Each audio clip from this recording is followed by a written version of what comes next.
하나님의 오늘 우리에게 주신 말씀은 사무엘하 12장 24절에서 31절까지의 말씀입니다.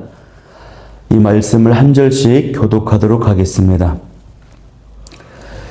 다윗이 그의 아내 밧세바를 위로하고 그에게 들어가 그와 동침하였더니 그가 아들을 낳음에 그의 이름을 솔로몬이라 하니라. 여호와께서 그를 사랑하사 선지자 나단을 보내 그의 이름을 여드디아라 하시니 이는 여호와께서 사랑하셨기 때문이더라. 요압이 암몬 자손의 랍바를 쳐서 그 왕성을 점령하매 요압이 전령을 다윗에게 보내 이르되 내가 랍바 곧 물들의 성읍을 쳐서 점령하였으니 이제 왕은 그 백성의 남은 군사를 모아 그 성에 맞서 진치고 이 성읍을 쳐서 점령하소서. 내가 이 성읍을 점령하면 이 성읍이 내 이름으로 일컬음을 받을까 두려워하나이다 하니 다윗이 모든 군사를 모아 랍바로 가서 그곳을 쳐서 점령하고 그 왕의 머리에서 보석 박힌 왕관을 가져오니 그 중량이 금 한 달란트라. 다윗이 자기의 머리에 쓰니라. 다윗이 또 그 성읍에서 노력한 물건을 무수히 떼오고 그 아래 있는 백성들을 끌어내어 톱질과 썰애질과 철도끼질과 벽돌 구이를 그들에게 하게 하니라. 암몬 자손의 모든 성읍을 이같이 하고 다윗과 모든 백성이 예루살렘으로 돌아가니라. 아멘. 여호와께서 사랑하라 라는 제목으로 오늘 말씀을 나누도록 하겠습니다. 오늘 본문의 내용은 솔로몬의 출생과 전쟁 승리의 내용입니다. 어제 말씀을 통해서요, 우리는 다윗이 하나님의 그 주권을 인정하고 아기의 그 죽음을 온전히 받아들이는 그 모습을 살펴보았습니다. 하나님의 그 뜻을 그대로 받아들인 것은 진정한 회개의 모습이었고, 이후에 다윗의 모습에는 하나님을 향한 그 예배가 회복되고 또 일상이 회복되는 모습을 보았습니다. 그리고 그 이후의 기록인 오늘 본문을 보면은 다윗과 밧세바 사이에 또 아들을 낳게 됩니다. 이것은 하나님께서 밧세바를 다윗의 아내로 인정하셨다라고 하는 의미가 들어 있습니다. 또 징계와 회개 이후에 하나님의 위로하셨다, 축복하셨다라고 하는 그런 의미가 들어 있어요. 물론 다윗의 집안을 향한 그 심판은 앞으로 예고되어 있습니다. 이후에 또 나타납니다. 그러나 오늘 본문에 나타난 이 축복하심은요, 하나님께서 다윗의 그 회개를 온전히 받으셨다, 그리고 위로하신다라고 하는 그 의미가 들어 있어요. 자녀들이 어떤 큰 잘못을 했을 때 부모들이 회초리를 들지요. 종아리에 매질을 합니다. 그 다음에 밤에 자녀가 잠을 자면 그때 이 종아리에 약을 발라주는 것과 같습니다. 이런 하나님의 위로와 축복이 이 아들의 이름에 분명히 나타나는데요. 다윗은 그 아들의 이름을 평강의 사람이다라고 하는 뜻의 솔로몬이라고 이름을 짓습니다.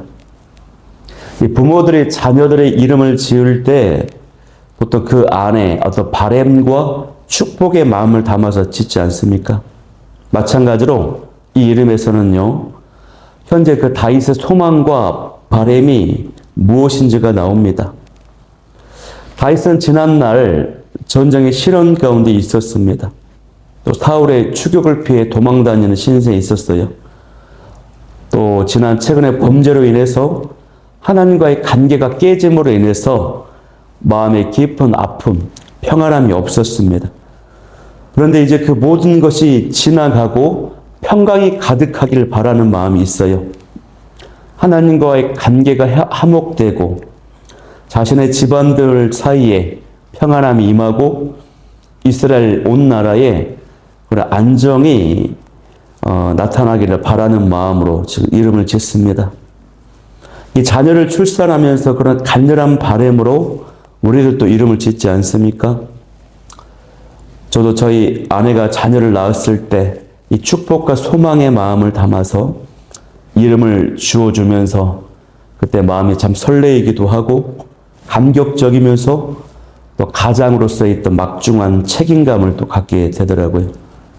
그러면서 그 어떤 어려움도 이겨내리라, 내가 가정과 자녀를 책임지리라, 이 아빠가 또 행복하게 해주리라, 그런 마음이 있었어요.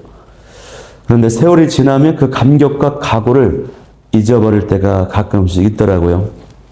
어제 우리 둘째가 이제 아팠다가 많이 회복됐는데, 어제 이제 새벽 예배 끝나고 이제 아침에 집에 들어갔더니 둘째가 홀쭉한 몸으로 알몸으로 달려와서 아빠 왔냐고 사랑스럽게 안기는 겁니다. 한참을 제 품에 안겨 있더라고요. 그래서 순간 마음이 좀 찡했습니다. 그러면서 자녀를 주시고 한 가족 되게 하신 그 자체가 너무나 감사하다, 이런 고백이 나왔어요. 자녀는요 정말 가장 최고의 축복입니다. 솔로몬의 출산을 통해서 다윗은 하나님의 그 사랑과 위로를 다시 한번 깊이 느끼게 되었을 것입니다. 그런데 여기에서 끝나는 것이 아니라 이것을 하나님께서 다시 한번 확증해 주시는데, 그것이 바로 선지자 나단을 통해서 솔로몬의 이름을 여호와께서 사랑받는 자다라고 하는 뜻의 여디디아라고 했습니다. 확증을 해주시는 것입니다. 솔로몬을 향한 그 하나님의 사랑이 두 번이나 언급되고 있어요. 24절, 25절에. 이것은요, 밧세바의 그 마음도 치유해 주셨다라고 하는 의미가 들어있습니다. 밧세바가 어제 본문에 봤지만 첫째를 출산하자마자 죽었습니다. 엄마로서 얼마나 죄책감과 상처가 있었겠어요. 다윗도 다윗이지만 밧세바 역시도 그 간음죄에서 자유롭지 못했기 때문에, 그런데 자신의 그 죄 때문에 아이가 죽었으니 밧세바도 정말 괴로운 시간을 보냈을 것입니다. 또한 나단 선지자가 다윗의 죄를 책망했을 때요, 그것은 은밀한 책망이 아니었습니다. 공개적으로 결국 드러나는 것이었고, 주변 신하들을 비롯해서 많은 사람들이 다윗의 그 범죄 사실을 알고 있습니다. 밧세바라고 하는 그 여인에 대해 불편한 말들이 주변 사람들이 입에 오르내리고 있었을 거예요. 그런데 다윗의 위로를 받습니다. 정식 아내가 되었습니다. 오늘 본문의 둘째 아들 솔로몬을 건강하게 출산합니다. 여기서 더 나아가 하나님께서 이 아들을 나단 선지자를 통해서 사랑하신다라고 하는 분명한 말씀까지, 여디디아라 이름하는 그 말씀까지 듣게 됩니다. 이뿐입니까? 나중에 보면은 이 밧세바가 예수님의 이제 조상으로 족보에까지 오르게 되죠. 놀란 은혜가 이제 밧세바 여인에게 임하고 있는 것입니다. 이처럼 하나님은 치유와 회복의 하나님이 되십니다. 하나님은 사랑과 공의라고 하는 이 두 가지 성품이 있어요. 그 두 가지 성품이 상황에 따라서 은혜 주실 때도 있고 어떨 때는 심판하실 때도 있다라고 하는 것이죠. 우리가 우리의 모습을 보면은 지난 시간을 돌아보면 실수가 많습니다. 허물이 있고 제약이 있어요. 실패가 있습니다. 그 속에서 우리가 얼마나 또 아파하고 눈물 흘리고 가슴을 치며 회개 기도를 드렸죠. 그런데 그것이 끝이 아니라는 것입니다. 그 과정을 다 통과하고 나면은 하나님은 우리를 향해서 여디디아라고 하시면서 너는 나의 사랑을 받은 자다. 내가 너를 사랑한다라고 말씀하시는 것입니다. 우리가 주변에 좌절하고 아픔 가운데 있는 영혼들에게 이런 하나님의 감동, 그 마음을 전해줄 수 있는 통로가 될 수 있기를 축복합니다. 오늘 이 시간에도 주의 은혜가 있기를 소망합니다. 자, 이어서 나오는 내용은요, 전쟁 승리에 대한 기록이에요. 다윗이 왕이 된 다음에 통일 이스라엘 왕국은 승승장구를 하는데 그 가운데서 이루지 못했던 미안의 큰 숙제가 있었어요. 그것은 뭐냐면 암몬 족속을 정복하는 일이었습니다. 암몬 족속을 정복하는 그 전쟁이 치러지고 있는 가운데, 비교적 오랜 시간 전쟁이 진행되고 있는 가운데 이 다윗이 간음죄와 살인죄를 범했었던 거거든요. 이외에 그런데 쉽게 승리하지 못했어요. 이외에도. 그런데 다윗의 그 죄 문제가 완전히 해결되고 완전히 회개하고 나니까 순차적으로 이 암몬 족속의 수도인 라빠 성도 정복이 되는 것입니다. 이 라빠 성은요, 주변에 물을 공급하는 수원지, 조소지들이 많았어요. 풍부한 수원을 가진 성읍이었기 때문에 별명이 물들의 성읍이라고 불렸습니다. 그런데 공격하는 입장에서요, 정복하기가 얼마나 어렵겠습니까? 그런데 많은 주석가들은 27절과 28절의 기록을 어떤 전쟁의 상황이냐면 요압이 먼저 이 성의 그 급수시설을 장악한 것입니다. 샘이 있는 그 지역을 정복했고 이 물 공급을 차단했으니 이제 성을 정복하는 것은 굉장히 수월한 사항이에요. 이때 요압이 다윗에게 이제 왕이 와서 최종 승리를 차지하십시오라고 연락을 했다는 것입니다. 고대사에서는 물이 끊기면 죽음과 다름없습니다. 성경에서 이 물은요, 생명입니다. 은혜입니다. 성령입니다. 성도의 생명도 하나님과 관계에 있어요. 하나님의 그 은혜가 공급되는 것이 끊어져 버리면 끝나는 것입니다. 하나님은 다윗에게 큰 숙제로 남아 있었던 암몬 족속의 그 수도 라빠성을 정복하게 만들어 주세요. 이 본문의 기록은 온전한 회개를 마치고 난 다음에 암몬과의 전쟁에서 이렇게 승리했다라고 하는 부록처럼 나오는 기록입니다. 승리케 하시고 주변 대족들이 이기지 못하게 하리라라고 하는 그 약속을 여전히 하나님은 이루어 주시는 것입니다. 그리고 또 보면 하나님께서 이 다윗을 높여 주시는데요. 그 대목이 28절의 하반절의 기록이에요. 28절의 하반절의 기록을 보면은 요압이 그렇게 말합니다. 다윗은 내가 먼저 이 성읍을 정복하면은 이 성읍의 이름이 내 이름으로 일컬어질까 두렵습니다. 그러니 다윗 왕께서 직접 와서 내가 다 이렇게 밑작업을 해놨으니 다윗 왕이 오셔서 차지해 달라. 그래서 다윗 왕이 영광 받으소서, 이런 고백이에요. 28절이. 하나님이 다윗을 지금 높이시는 것입니다.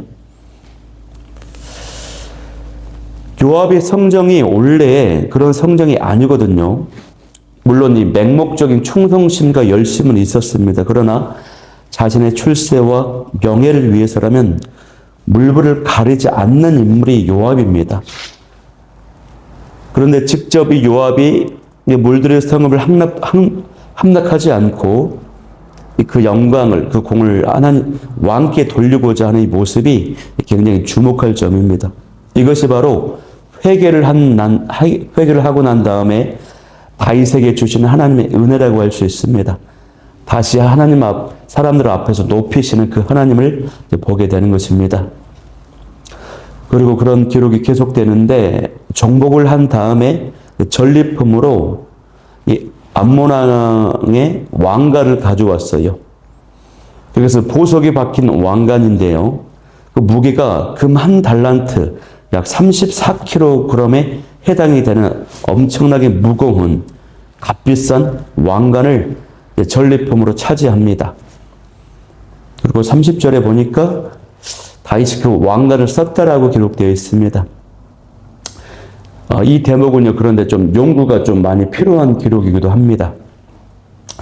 여기서 두 가지 의문이 생겨요. 그것은요, 다윗이 왕관을 쓴 행위 자체를 하나님께 영광을 돌리지 않고 교만한 모습으로 볼 수 있는가 하는 그런 질문이거든요. 첫 번째 질문이. 큐티인의 큐티책 해설에는 그렇게 묵성풀이가 되어 있어요. 이것은 이제 순서를 어떻게 보느냐 하는 것 때문에 달려 있는데, 다윗의 범죄가 이 전쟁이 진행되는 가운데 이 음란죄, 살인죄가 진행되고 있고 온전히 회개하지 않는 가운데 있다.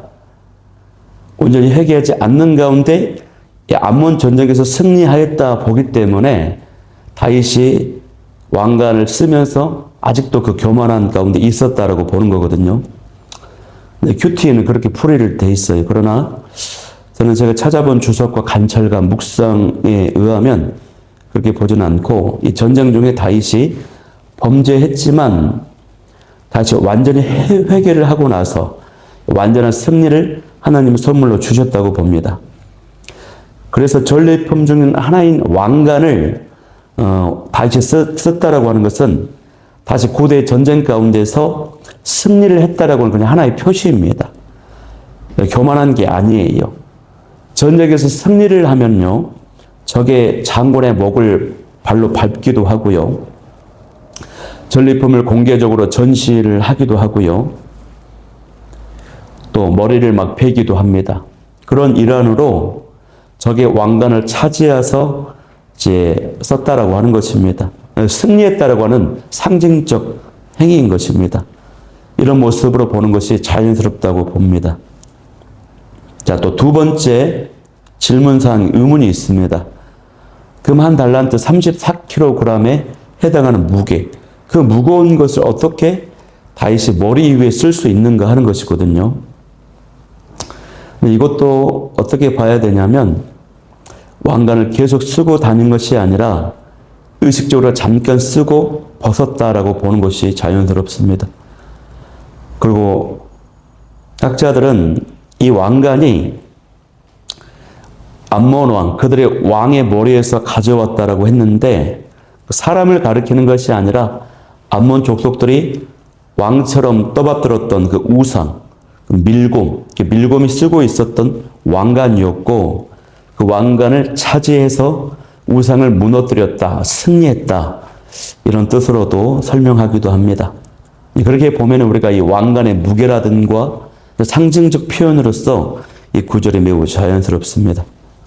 자, 본문의 핵심은 뭐냐면요, 범죄를 한 이후에 회개를 했기 때문에 다윗을 향한 그 하나님의 언약이 계속 유지되고 있다는 것이에요. 범죄와 회개 속에서도 하나님께서 다윗의 그 왕권과 언약을 유지해 주셨다라고 하는 뜻입니다.